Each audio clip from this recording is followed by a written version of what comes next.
көкөндүкөнчө айтсаңыз, мисалы үчүн Афган согушунун ардагерлеринин партиясы турак жай маселеси боюнча мындай мен өзүм ишене албай турган бир убадаларды берип атасыңар да, ошондой бир картинаны тартып атасыңар да. Мен алдыга кетип калбаган бай эмесмин, артта калып калган жакыр эмесмин, бирок деген ошентсе дагы мен үйүм жок үстүмдө. Азыр деген ошол акча төлөп батирде турам. Анан 7000 сом, айына 7000 сом төлөсөң, турак жайлуу болуп каласың деген программаны окудум да. Ошонучу кыска, нуска, элге жетерлик кылып, түшүнөрлүк кылып, далилдеп айтып берсеңиз. Кыска деген эң кыйын го. Кыска болбойт. Кыска болбой жатат. Негизги бул негизги программабыздагы бул негизги турак жай. Ишке ашырса боло турган нерсе. Бул болбойт деген бул жанагы ушул турак жайлардан пайда көргөн адамдар да. Болбойт, элдин колунан келбейт, анан мындай деп көп сөздөрдү айтат. Бирок курулуш болуп аткан жерлерден мен бир олигархты көргөн жокмун, өзү ошол жерде баягы кирпич ташып, сваркалап жүргөнчү. Ошол эле прораб, ошону иштетип аткан бул жөнөкөй адам, ошол үйдүн чиймесин чийип аткан деле, ошол жердеги кранда иштеген рабочий баардыгы жөнөкөй адам. Бул реалдуу эмне үчүн дегенде кайра эле историяга барайлык. Кайра Союздун, мен ушу Союздун баласымын. Мен Союзду өтө жакшы көрөм. Ошол үчүн ошол курулуш компанияларда Союздун маалында комсомолдук бригадада иштегенмин. 74-төн баштап бир 90-га чейин Союздун маалында 53 миллион квадратный метр турак жай курулган. Кыргызстанда, Бишкекте. Кыргызстан боюнча. Айыл жерлеринде бар, колхоздор курган үйлөр бар. 53 миллион. Бизге болгон азыр бир 25 миллион, 30 миллион квадрат болсо, проблема мындай чечилип калат эле да. Ошончо эле керекпи бизге? Анын жарымы керек турбайбы? 53 миллион. Эмне керек? Ал убакта ДСК бар эле. ДСК 2 дегенди салынган. Анан массовый баягы строительство курулуш башталганда көбүнчө бул панелдик үйлөр, 105-сериялар, андан мурун 104-сериялар салынган. Бүгүн технологиялар алдыга кетти. Биз Финляндияда финский компания менен сүйлөштүк. Эмне үчүн бул Финляндиядагы компанияга ушул ЖБИ боюнча заводдорду чыгарган, оборудованияны чыгарган чоң эми дүйнөдөгү бир 10 компаниялардын бирине кирет да ушул компания. Булар Иракта заводдорду курду, Иракта. Ошол Ирактагы заводдор бүгүн 100 000, бул бир жыл мурун 100 000 квартира салган. Ар бир квартиралар бул коттедждерде кирет ичине, эң кичинекей 100 квадрат. Эми эгерде мындай айтып кетсек, бүгүн ошол качан баягы курулуш бат кетет. Бүгүнкү кирпичтен салып аткан үйлөрүбүздү карасаңар, орто эсеп менен бир 3 жыл курулат. 3 жыл. Эгерде бардык менчик компанияларды алсаң, проблеманы чече албайт. Булар элитный үйлөрдү салат. Орто эсеп менен бир 600дөн 1 квадрат чарчы метри $1000 чейин сатып атат бүгүнчү. Жөнөкөй адам колунан келбейт. Бүгүн эмне үчүн сизге окшогондорду карасаңар, сиз ушул үй керек деп сурап бара турган бир да кабинет жок Кыргызстанда. Бардыгы эң эле мамлекеттеги ипотекадагы аябай эле. Анан ипотека. Эми мындай болуп атпайбы? Бүгүн мамлекет өзүнүн мүмкүнчүлүгүнөн сага түшүп атат. Биздин программадан сенден өйдө чыгайын деп атабыз. Канча акча төлөй аласың бир айда? Жөнөкөй адам официант болуп иштейби, таксист болуп иштейби, дыйканбы? Эгерде сага бир комнат, бир бөлмөлүү үй керек болсо, примерно бир 7000 сомдун тегерегиндеги акчаны төлөйсүң ай сайын. Анан ошондон өйдө чыгабыз. Буга да эмне керек? Жанагы мен айтып аткан комбинат, завод салышыбыз керек. түштүккө түндүккө эки комбинат чоң комбинаттарды салышыбыз керек да 90% ошол турак жай үй болобу коттедж болобу 15 кабат 16 кабат үй болобу 90% ошол заводдун ичинен чыгыш керек. Объектке машина менен жеткирилип эле анан легого окшоп эле куруп коюшубуз керек. Биздин программада 3 негизги баягы сериялар бар да. Бул 100% бардыгы панелден жасалынган, бардыгы ошол панелден курулат. 105 сериянын. Бирок айырмачылыгы эмнеде? Бул эгерде 105 серияга кирсеңиз, залы туурасы 3,40. Бул эң чоң. Андан чоңураак кыла албайт. Биз айтып аткан технологиялар 6,40, 2 эсе көп. 6 метр залыңар бүгүнкү 6 метрге деп курса болот да. Бул бир. Экинчиси, мурда баягы ригель менен колонналарды Союздун убагында заводдон эле жасачу. Бүгүнкү монолит кылып, объекттин өзүндө жасайт, анан кышкысында тонуп калышы мүмкүн да. Ошондуктан бул бүгүн ошол ригель, плита перекрытия, колонналар бардыгы заводдон чыгат. Заводдон чыгылып туруп, тиерден объекттен монтаж кылат. Ошол куруп кетет да. Ортодогу дуалдар, ички дуалдарда панелдерде болот. Кичинекей панелдер болот, АКТ деген бир линия бар. Ошолордо деле аябай бат курулат. Ошондо бир 10 этаж, 2 подъезд үй 3 айда коробкасы туруп калат. Отделкасы жок, 3 айдын ичинде эле. 3 жыл менен 3 айдын айырмасы асман менен жер. Эми ошол сборный ЖБ менен, допустим, колонна менен ригелдер ошондой эле болот. Только заводдон жасалынат ал. Ошол жерле курулат да. Демек, баягы планировкасы каалагандай планировка кылсаңар болот. Айырмасы жок. Анан темирден жасалган да 3-чү завод болот. Темирден жасалган бул 40 этажга чейин курат. Ал деле баягы колонналар бетондун ордуна темирден болот. Америка, Япония, Кытайда салынат ошондой технологиялар менен бул сейсмический зданиялар. Көпчүлүгү бул завод, көпчүлүк бул пансионаттар, стадиондорду, мектептерди, жанагы анын ичинде актовый зал бар, спорт залдар бар, ошол жерден колдонулат да. Анан кийин эң негизги көп чыгара турган бул теплицалар. Ошонун каркасы. Түштүккө, особенно түштүккө аябай көп кетет ошол теплицалар. Ошолордун баарын бул ичеме жасайт. Бул эми кечирип коңуз, бул жерде бул майдасы. Завод кимдики? Ким курат? Эмне үчүн мен айына 7.000 гана сом төлөй алам? Бул завод корпорация, бул көп заводдон турат, аябай көп заводдордон турат, корпорациянын ичине кирет. Мамлекеттики болбош керек. Анан башка бир эки адамдыкы болбош керек. Бул баягы Элдики болуш керек. Эл бул комплекс өзү бир 49-50 миллион евро турат. Бай суроо жаралат да. Акчаны каяктан аласыңар? Эгерде ошол 19-жылы өкмөт, Абылгазиевдин өкмөтү токтом кабыл алган программа, турак жай боюнча программа 2020-2025ке чейин бир программа каралып, ошондо ипотека каралып тур, 10 миллиард сом бөлүнсүн депчи. 10 миллиард сом ошо ипотекага. Эми аягы бул 8%тен 10%ке чейин болот.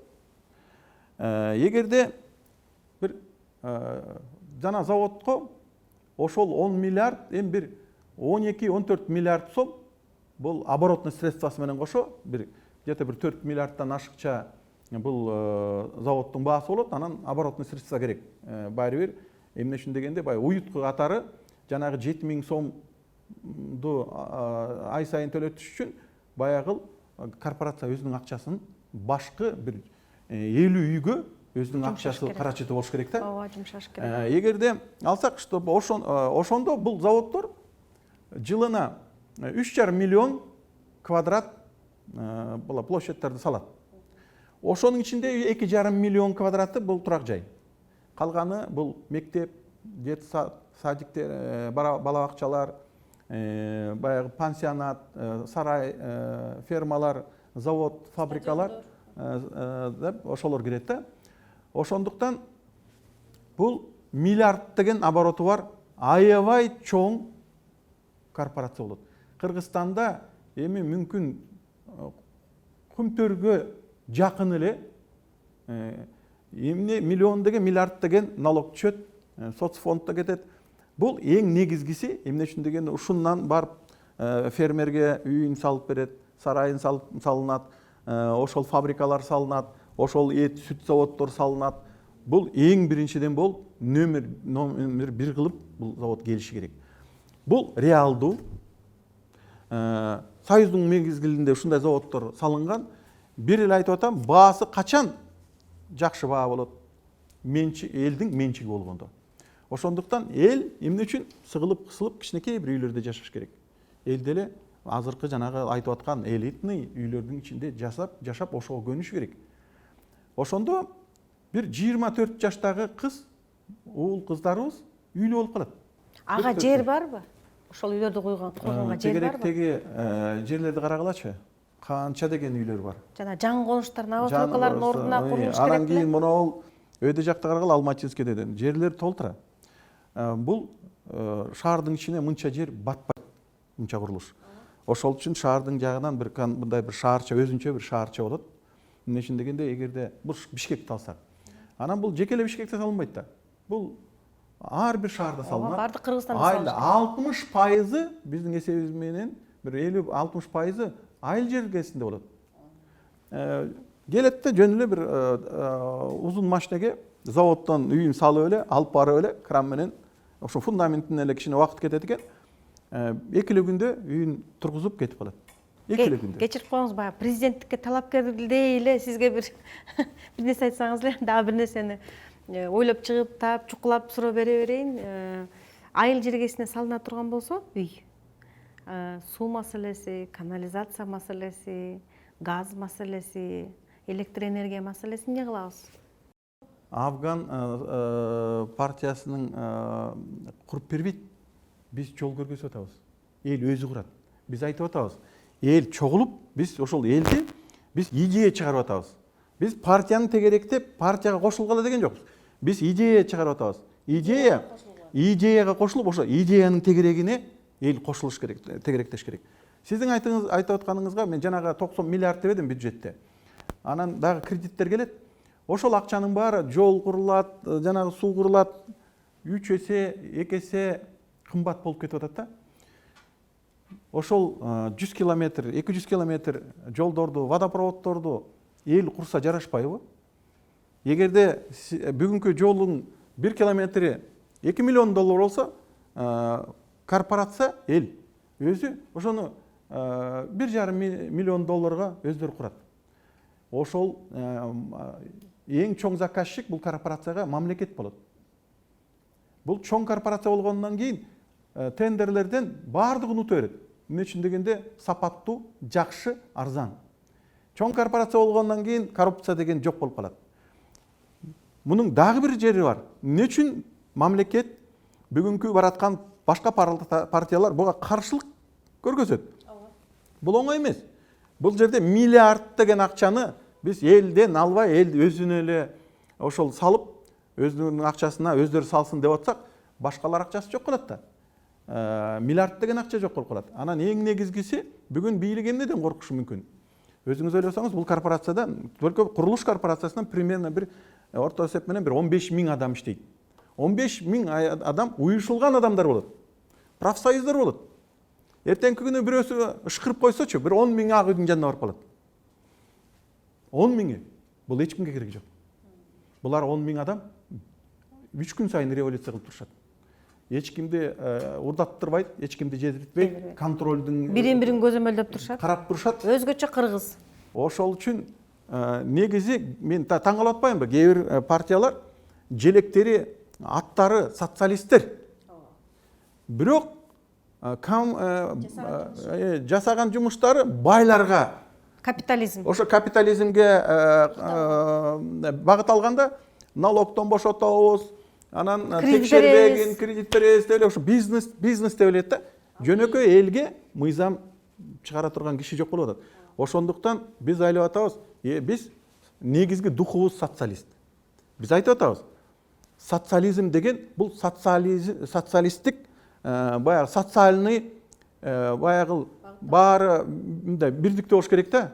Баары тегиз, баары бирдей. Баягы социальный равенство деп эле баардыгы кыйкырат, бирок андай негизинде жок болуп атпайбы? Бирөө жакшы жашайт, бирөө начар жашайт. Ошондуктан баягы Ленин айткандай, средства производства элдики болуш керек. Рабочий менен дыйкандарды кош керек деп айткан. Средства производства деген бул трактор эле эмес, бул завод, фабрикалар. Эгерде ушундай кылбасак, биз чакан мамлекетпиз. Россияга окшок, Америкага окшогон болсок чоң, анда түшүнсөк болот эле олигархтар. 30 жылда олигархтарыбыз да жыргаткан жок, мамлекет да жыргаткан жок. Демек эл өзүнө ишениш керек. Ошого биз айтып атабыз, биздин идеябыздын тегерегине элди уюштурушубуз керек. Болду. Элдин арасынан бир гана нерсе бар. Булардын баарын генеральный менеджерлери, топ менеджерлердин баары чет мамлекеттен алып келишибиз керек. Ооба, алардын айлыктары көп болот. Бизге окшоп ай сайын 50 миң сом, 30 миң сом албайт. Алар ай сайын, алар топ менеджерлер жебесин, урдабасын, коррупцияга батпасын десек, бери жагы бир 10 миң доллардын тегерегине ай сайын айлык төлөшүбүз керек. Бери жагы. Эң чоң ушунун баарын башкарып тура тургандар ай сайын 50 миң доллар, 100 миң долларга чейин айлык алат. Ошондо дүйнөлүк деңгээлдеги менеджерлер келет. Кыргызстанда жок. Кайка барбасак, мурунку базарком, базарда иштеткен, ресторан иштеткен эле да. Коррупция шапкасы ошентип кете берет. Бизде чоң заводдорду иштеткен директорлорубуз бүгүн 70-80ге чыгып калды. Жаш баягы заводду иштеткендери жок. Биз заводду айтып коебуз, бүгүнкү чоң завод деп мактанып жүргөндөр илгерки заводдун бир цехинде эле, кичинекей эле бир эмелер. Аны завод дейбиз. Ошондуктан бир эле жол бар Кыргызстандын азыр. Эгерде биз буга барбасак, эл көтөрүлсө, анын баарын өзү эле тартып алып коет. Бирок өрттөп, талкалап, ошого баратат. Ошондуктан азыртан ушу жолго түшүшүбүз керек. Менин оюмча, сиз айтып атпайсызбы, президентке деп берилип атат деп суроочу. Президент муну иштин иши эмес бул. Экономикага кийлигишкенге болбойт президентте. Конституция боюнча бул шайланган парламент өкмөт мүчөсүн, премьер-министрди шайлашат. Анан ошолор жасайт. Ошондуктан бүгүнкү конституцияда парламентте бараткан партиялардын программасы негизги сиз айткандай болуш керек. Кыргызстанды бери жагы 5 жыл, 10 жыл өнүгө тургандай программасын сунуш кылыш керек. Бүгүн эмне болуп атат? Программа жок, 1000 сомду көтөрүп алып келип атат. Эмне үчүн? Антет. Программа жок. Жасаган программасы, эгерде алар ошол чын эле программасын алып чыкса, элге жакпайт. Ал программасынын баары өздөрүнө жазылган программа. Бир суроо. Жанагы айтып атпайсызбы, заводдорду курабыз, үйлөрдү курабыз, эл курат деп. Корпорация, мал, эт, сүт, ошолордун баардыгына биздин кадрдык маселебиз туура келеби? Бизде кадрлар жок да. Эч ким 30 жылда мыкты кадрларды жасай албадык, даярдай албадык. Макулсузбу? Мен макулмун. Бир университетте, мен азыр эсимге кетет, Америкада бир жазуу бар экен да. Эгерде бир улутту түү менен жок кылгың келсе, анда ушул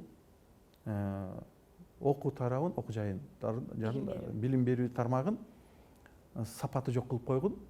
Анан кийин студенттерге ушул коррупцияны киргизип койсоң, баягы акча менен бүтө тургандай кылыпчы. Ошол мамлекет өзү коррупция менен өзүнөн өзү жок болуп калат. Бүгүн примерно биз ушундай болуп атабыз. Ушундай нукта кетип атабыз десеңиз. Ошол жака кетип атабыз. Эмне үчүн дегенде, бүгүн биринчи курстан акча бергенди үйрөтүп атабыз. Коррупция жагын үйрөтүп атабыз. Мектептен башталып атат бизде. Эми ошол үчүн мен айтып атканым ошол. Топ менеджерлер чет мамлекеттен алып келбесек, өзүбүздүкүлөр ишене тургандай эмес. Эми элге 30 жылдан бери жыргатпаган азыр эле биздин уулдарыбыз бар десек болбойт. Анан ошол топ менеджерлер 5 жылга контракт түзөбүзбү, 10 жылга контракт түзөбүзбү? Жок, топ менеджерлер жөнүндө сөз болгон жок. Жок, Мен ага макулмун. Сиз туура айтып атасыз. Мен эл аралык ошолор өстүрөт да. Мен эл аралык уюмда иштегем. Эл аралык уюмда жанагы эң чоң жетекчи чет өлкөлүк киши болчу. Андан кийинкилери дагы баягы ушунчалык тартип бар болчу. Ушунчалык жанагындай жебей турган, ичпей турган, керек болсо дагы жанагындай өзүн алып жүрүү, кызматкердин өзүн алып жүрүү жагына дагы аябай тыкыр көзөмөл салышып, чекчейип карап турушчу эле да. Мен ал жөнүндө айткан жокмун. Жанагындай жөнөкөй эле, мисалы үчүн куруу жагына караганда, курулуш жагын ала турган болсок, биздин жанагы мигранттар Россияга барып, курулушта иштеп, өздөрүн тарбиялап, бизге даяр куруучу болуп келип калды да. Анан жанагындай алар деген эми кара жумушта иштешет. Диплому бар куруучуларды биз качан тарбиялайбыз? Эгерде бир 700 000 Россияда жүрсө биздин мигранттарыбыз, ошонун бир бери жагы бир 150-200 000 ушул корпорацияга келип иштей турган адамдар. Бул бир. Экинчиден, менин угушума караганда теге 1 миллиардка жакын биз грантовый акчаларды алып турабыз. Эгерде биз мына ушунча көп завод алып атабыз, баш аягы 1 миллиардтан ашык акчага биз заводдорду алышыбыз керек болуп атат.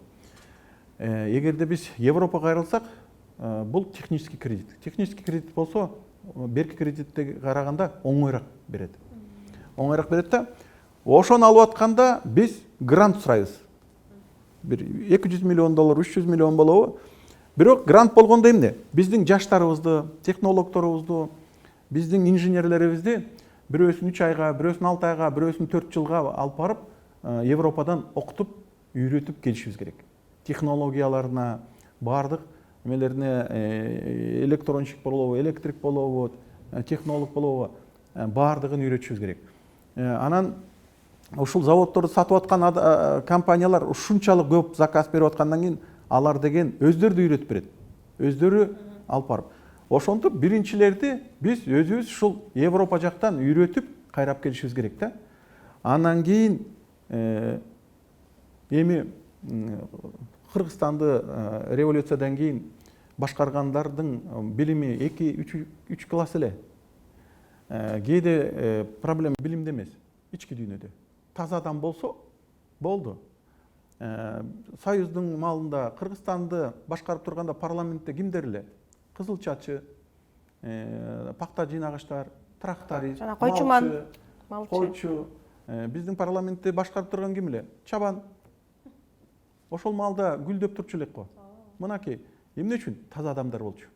Мамлекетим, элим деп күнү түнү ушул эл үчүн иштеп жүргөн адамдар. Акбөкөн Дүкенич, сиздин сөзүңүзгө кошулам. Жанагы социализмдин эң негизги максаты бул теңчилик деп атпайсызбы? Мен ошол теңчилик болсун деп өзүм дагы жашоодо аракет кылып келем. Ар бирибиз мыйзамдын алдында тегиз болушубуз керек.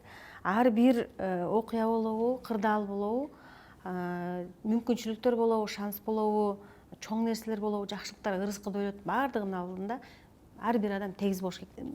Мигранттар боюнча программаңызда барбы орун? Биздин жалпы программабызга 400 000 адам иштейт экен. Көпчүлүк Россияда жүргөндөрдүн баары турак жай сатып алам дегендер. Биз бүгүнкүдөн 3 эсе арзан деп атабыз. Мынакей. Россияга барып, жанагындай $700-800 доллар таппайт. Бул жердеги корпорациядагы айлыктары да бир 25-тен 100 000ге чейин чыгат. Бул корпорациядан. Жанагы биздин олигархтар миллиард деген пайда көрөт атпайбы? Бул жалпы эл пайда көрөт. Бир адам эмес? Бир адам эмес. Жалпы эл пайда. Жалпы эл. Ошол 15 000 адамдын менчиги болот. 15 000 курулушчунун менчиги болот. Бир гана, конечно, рынокто кичине ограничениялар болот. Бир адамда бир 3-2%тен ашыкча акция болбойт. Анан мамлекетте алтын акция болот. Бир акция болот мамлекетте. Ал кредит бергенден кийин көзөмөл салып туруш керек. Эгерде Кокустан ар бир корпорациялардан туура эмес чечим чыгарып калса, алар блокировать эткенге мүмкүнчүлүктөр болот. Кумтөр алтын боюнча программаңызда орун барбы? Эгерде ушул корпорациялар курулса,